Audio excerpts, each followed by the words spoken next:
लेकिन आशीष सूद,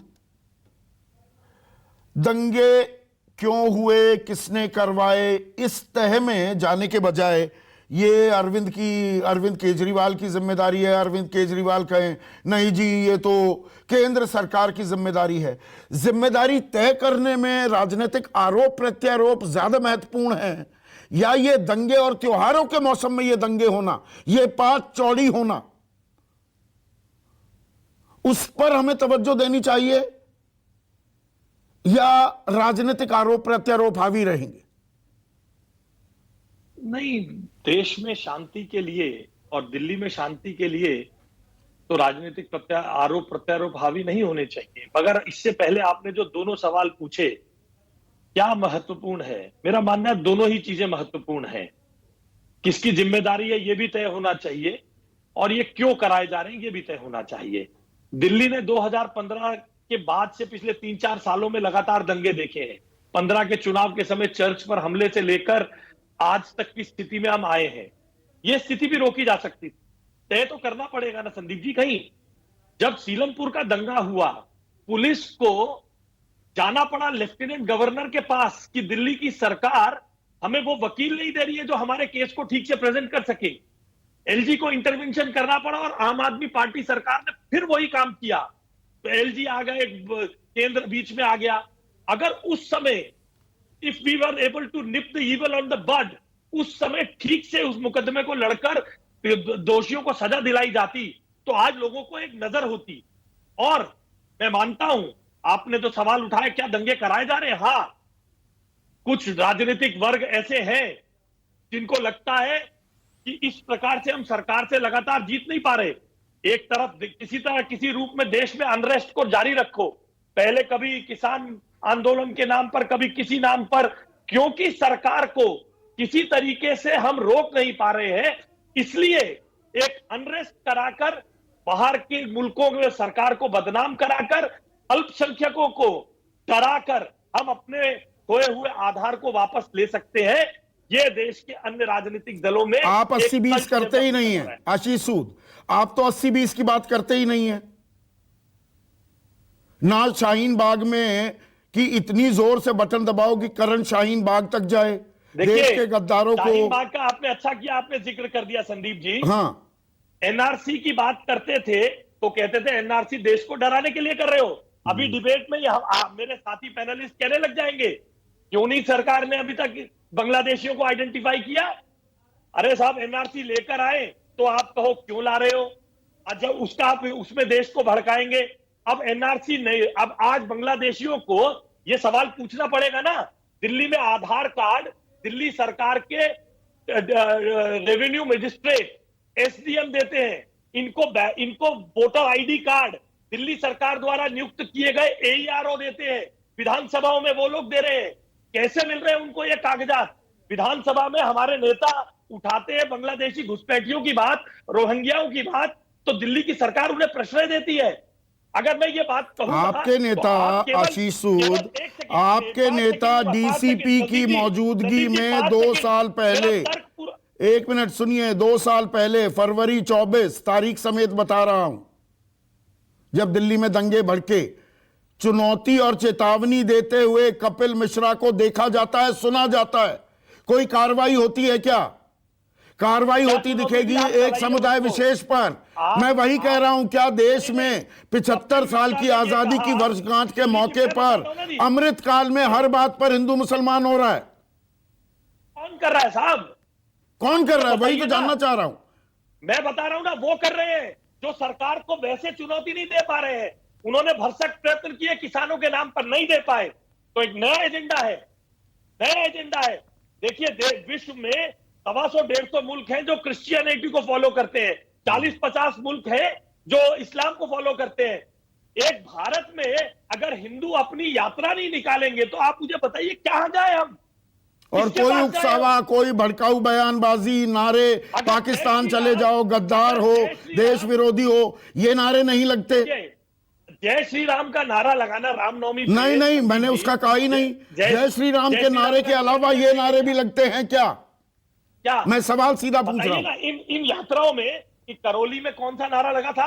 राजस्थान की पुलिस ने परमिशन दी ना जाने के लिए, पुलिस की जिम्मेदारी नहीं बनती? आप गोल पोस्ट बदल कानून गए, वो व्यवस्था- बारी आएगी अभी सुरेंद्र राजपूत की। ये तो अपने आप में, मैंने 6 राज्यों में जो हिंसा हुई उसमें राजनीतिक दो मुहापन जो है दलों का, वो तो साफ उजागर होता है। ये हिंदू मुसलमान हर जगह हो रहा है, बीजेपी शासित हो या कांग्रेस शासित हो या विपक्षी शासित हो, पर ये तनाव क्यों हो रहा है? अमृत काल में ये हर बात पर हिंदू मुसलमान क्यों हो गया? क्यों कहते हैं नरोत्तम मिश्रा कि जो ईंट फेंकेगा हम उसके घर को ईंटों के ढेर में तब्दील कर देंगे। गिरिराज सिंह कहते हैं ये संयोग नहीं प्रयोग है।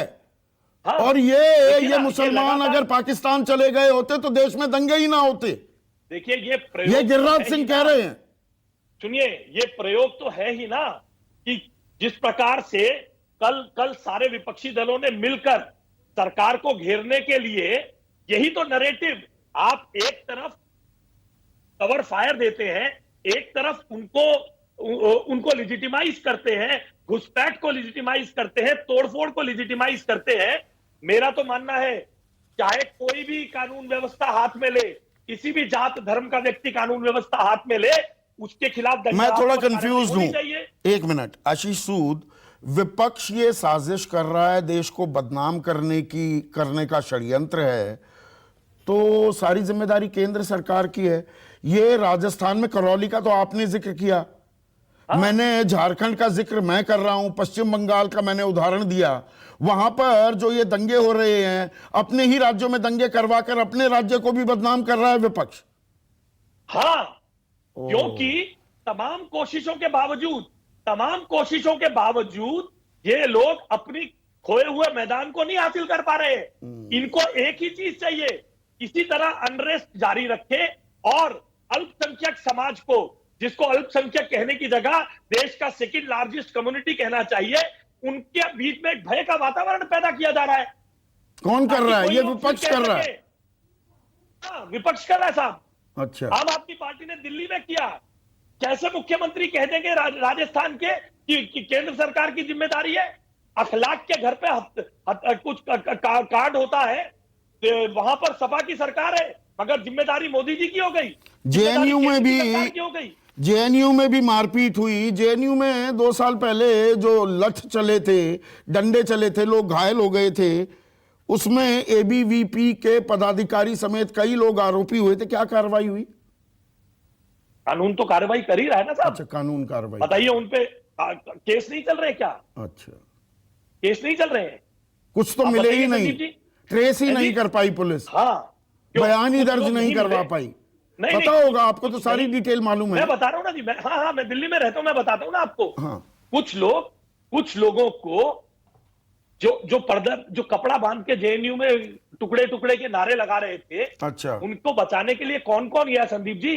राहुल गांधी वो से टुकड़े टुकड़े के खिलाफ कोई कार्रवाई क्यों नहीं हो पाई? वो सबूत क्यों नहीं मिल पाए? क्योंकि देखिए, आप देश की कानून व्यवस्था की पद्धति को जानते हैं। अच्छा, आप जानते हैं, उनको कवर फायर देने वाले, उनको छुपा कर रखने वाले लोग और बाद में उनको लिजिटिमाइज, कितनी दुर्भाग्यपूर्ण घटना है संदीप जी कि देश की प्रमुख राजनीतिक दल भारत के केंद्रीय विश्वविद्यालय में टुकड़े टुकड़े हो देश के नारे लगने वालों को लिजिटिमाइज करने के लिए जाएंगे। अच्छा, वो वीडियो भी एडिटेड मिले थे, बाद में पता लगा।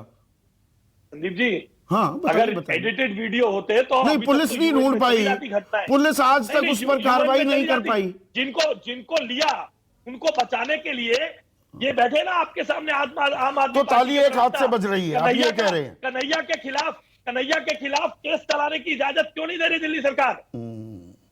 तो कौन से दल में रहे? तो ताली एक हाथ से बज रही है, ताली एक हाथ से बज रही है। सब जगह साजिश हो गई। हमारी खुफिया एजेंसियां, हमारे केंद्रीय जो संगठन हैं, व्यवस्था को दुरुस्त रखने की जिन पे जिम्मेदारी है, उनको किसी को पता नहीं लगता। पीएफआई फिर से सक्रिय होने लगता है, बाहर साजिश हो जाती है, पैसे आ जाते हैं और हमें किसी को नहीं पता। संदीप जी, अमन कमेटी के साथ बैठकर जहांगीरपुरी में पुलिस ने रूट बनाया होगा ना, केवल पुलिस ही नहीं बैठी होगी, दिल्ली सरकार के एसडीएम के साथ भी चर्चा हुई होगी, सब रूट बना। अगर कोई व्यक्ति पुलिस को आश्वासन देने के बाद, वो तो सरकारी मुलाजिम है, सब इमामों को तो तनख्वाह दे रही है दिल्ली सरकार। दिल्ली सरकार के मुलाजिम ही अगर मुलाजिम ही आगे पुलिस को झूठ बोल के पथराव करवा देंगे तो आप मुझे बताइए किसको कहें। अच्छा, मतलब जहांगीरपुरी में जो हिंसा हुई, दिल्ली पुलिस को काम नहीं करने दिया, दिल्ली सरकार की जिम्मेदारी है। खरगोन बड़वानी में जो हिंसा हुई है उसके लिए शिवराज सिंह चौहान जिम्मेदार है। मैं आपको बता रहा हूं, मैंने ऐसा नहीं कहा। अच्छा, दिल्ली पुलिस ने अपनी पूरी जिम्मेदारी की, रूट बनाया, पीस कमेटी से, अमन कमेटी से चर्चा की। नमस्कार, मैं हूं मानक गुप्ता।